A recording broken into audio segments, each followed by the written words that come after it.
All the articles you have come to love in Horse and Rider magazine are now available in this podcast, Horse and Rider on Audio. Each article is released as its own separate episode to make them quick and easy to listen to. Search Horse and Rider on Audio on your favorite podcast player, and you will never miss an article.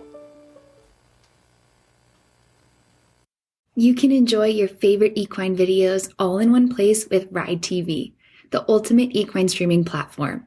Whether you're ready to relax with your favorite series or train with a world champion, subscribe to Ride TV today for only $19.99. Visit ridetvgo.tv to subscribe. This article was posted on September 19th, 2023, and is titled From the Top, Upper Body Rider Position. His article is brought to you by ADM Forage First Patriot Feeds. We've established that a rider's body position will have a direct impact on a horse's movement, and that riding correctly can even boost your confidence.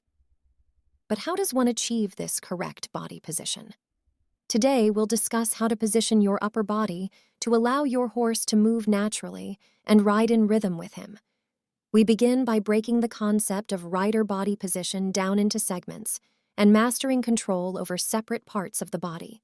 Once achieved, it'll be important to combine what you've learned so your lower body can work in unison with your upper body in communicating with your horse. This also is true for your horse. At first, we're riding sections of the horse as we teach him to move individual parts. Then we'll ride the whole body. I like to work on the front end of the horse first to teach him to use his hind end properly. A horse that's tight in the shoulder can't bend properly or engage his hind end correctly. Clench your jaw and feel how your shoulders tighten up. Walk a circle with your shoulders tightened and your jaw clenched, and you'll surely feel the impact. Now, pretend you're chewing gum and feel your shoulders loosen up. If we keep a horse's shoulders open and relaxed, we can move forward from there. The way you shift your body weight can convey to your horse to move more on his forehand or hind end. If you're trying to side pass, you'll want to sit squarely in the middle. Attempting a forehand turn, try rocking your weight slightly forward. Be aware and cognizant of how your shift in weight can impact your horse's movement and what you're telling him. Now, as I mentioned earlier, anything you do walking can be applied in the saddle. If you walk around hunched over with your shoulders rolled forward, wildly swinging your arms, that will impact your stride. If you try and walk around with your elbows sucked up tight against your body, not only will you look a little odd, but your stride will be shorter. So why would we ride that way? Instead, keep your elbows slightly in front of the rib cage.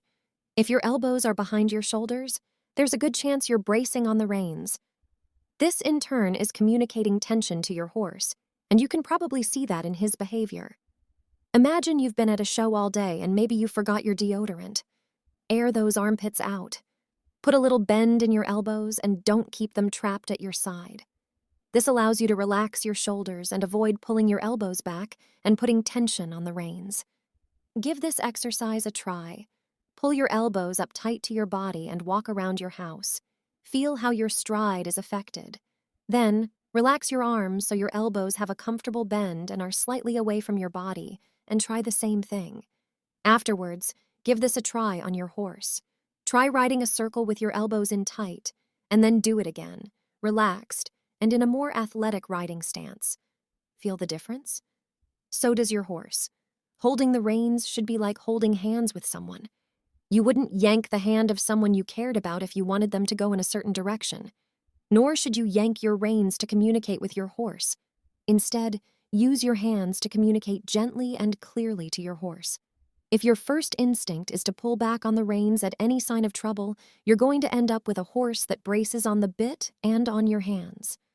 Asking your horse to move forward or use his body by using your reins should involve the use of feel. Although feel is often something that just comes with time, it can certainly be taught to those willing to learn.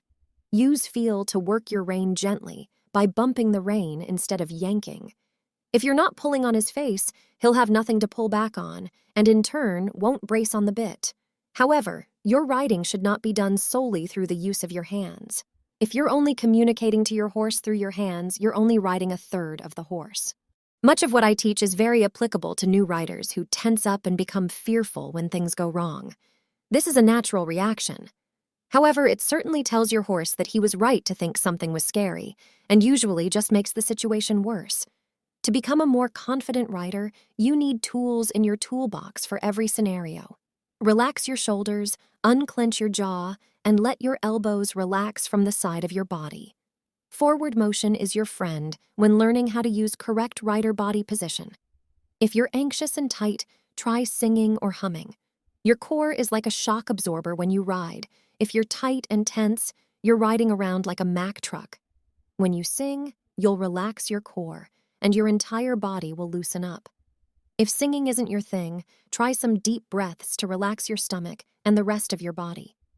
In the next part of this series, we'll look at how your lower body position can affect not only your comfort, but your horse's movement.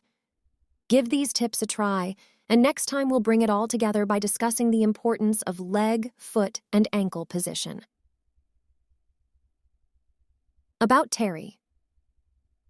Terry Myers is a leading trainer, teacher, and national clinician, but above all, he is a true horseman. Myers has trained stock and hunter horses for state, national, and world competition. But he doesn't just train the show horse. His training is for all horses regardless of the discipline.